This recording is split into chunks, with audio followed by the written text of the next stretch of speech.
Hi guys, I will show you today how to withdraw funds from Wazirx to your INR account in bank accounts. Here's the deposit, here's the balance I have, and the withdraw. Now you can take withdraw in two parts, like instant and NEFT. First I take our withdraw and I choose withdraw all. You can take your remark, whatever you want, then you send a withdraw. There is a little fee of 5 rupees and there is a OTP have sent to your mobile.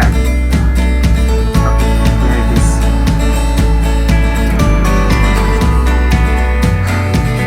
So authenticate, then it has been sent.